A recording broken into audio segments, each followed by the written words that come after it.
I have been a part of or involved with the Women's Resource Center since the 1970s. We really probably were seen as kind of a threat back then because we talked about equal rights and we talked about how do we protect women and families that are in a violent situation. I mean, back then, law enforcement didn't even keep data on when they were called for a domestic abuse or a domestic situation. There was no data back then by county, by city, as to how many of those calls they got on an annual basis. But I think the Women's Resource Center forced that issue. We worked with law enforcement and we worked with other agencies and we built credibility. Over time, that credibility came and we were able to get funding for some of the programs, and the domestic violence program was one of those that came from the Women's Resource Center back then. Actually 10 years ago, this month, October of 2003, we started a domestic violence court initially in Grand Traverse County. And without the Women's Resource Center existing, we could not have started it. And we were really pretty much at the forefront of that in our community. And it's the idea to have a specialized court so you can give much greater emphasis to one of the most serious problems we see in our community and especially in the district court. Now they can find us. Every Wednesday we have a domestic violence court in Grand Traverse County. And they show up and they tell us, you know, they show up at sentencing and they tell us what happened. And it can be very, the court's not always very sensitive or very quiet, but when a victim speaks in domestic violence, you could hear a pin drop. You know, everybody is very respectful. Domestic violence, unfortunately, is quite prevalent in our community. We deal with it on a daily basis, whether it's responding to a call, assisting a victim, or arresting an assailant. And the Women's Resource Center allows us those extra resources that we need once we place an individual under arrest to deal with the victim, deal with their family, deal with the children. It's really not over once the arrest is made, and we can't do it alone. So it's our partnership with Women's Resource Center and their affiliates that allow us to try to tackle this problem in our community. The Women's Resource Center is a wraparound approach. Not only do they provide care or shelter for victims that have no place to stay because they're victims of abuse, they provide aftercare for men or women that we've arrested at the police department, so they do get those coping mechanisms and learn how to deal with these stresses and anxiety that come with a domestic relationship. I'm a former client of the Women's Resource Center. It's a very humbling experience to go through. It's probably one of the smartest and best things I ever did, and I apologize, I get very emotional about it. At a time when I needed help, support, emotional support, the Women's Resource Center was there for me. My words of wisdom would be, I don't care who anybody is, nobody has the authority to beat somebody down, to provide fear for anybody, no matter what their beliefs are. You know, I've tried to think, what would I have done if the Women's Resource Center hadn't been there? Where would I have been able to have gotten that support? And I can't think of any place else. Some of our clients come to our office or come seek our services and they are at every disadvantage possible. And they are faced with every challenge possible, yet they are willing and ready to tackle those. And it's just amazing to see the energy and the strength that they can put forth to do that. Whether it's providing a home, food, clothes, making sure children get to school every single day, counseling, encouragement, support, letting us know we're going to be okay at the end of it, being there at times when you wouldn't expect somebody to be there. Your client advocate is there. The Women's Resource is there 24 hours a day. And there were times I called the number outside of regular business hours. Dealing with the underlying causes of domestic violence seems to be the key. We can respond as police officers and arrest individuals all day long. Unfortunately, that's not going to solve the problem. That's going to temporarily take them off the streets. We need to provide care for the victims. We need to provide aftercare for those that are accused of the assault, so it doesn't happen again.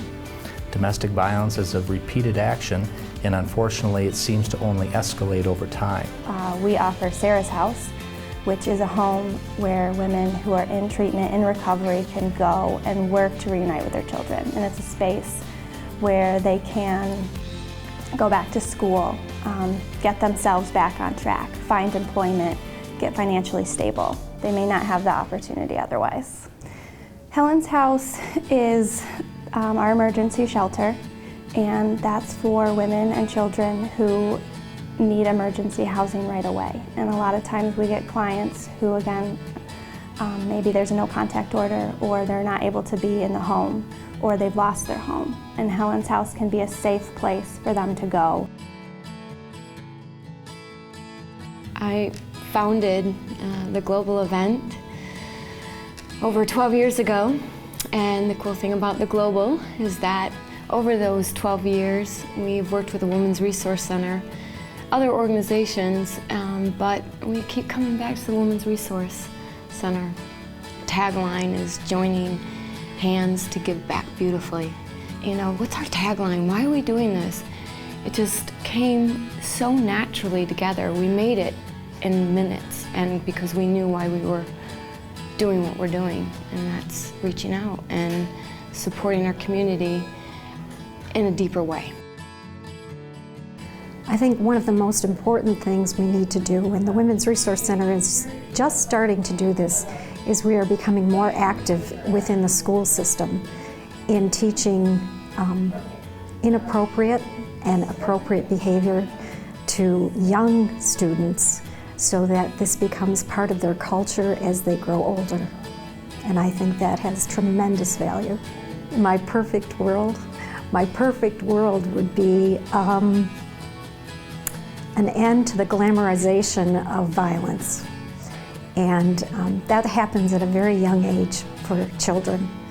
And the ability for us to realize what kind of effect this has on men, women, children, families, communities, and if we can appreciate what something as silly as a video game might be and how it unravels through time, that would be my wish.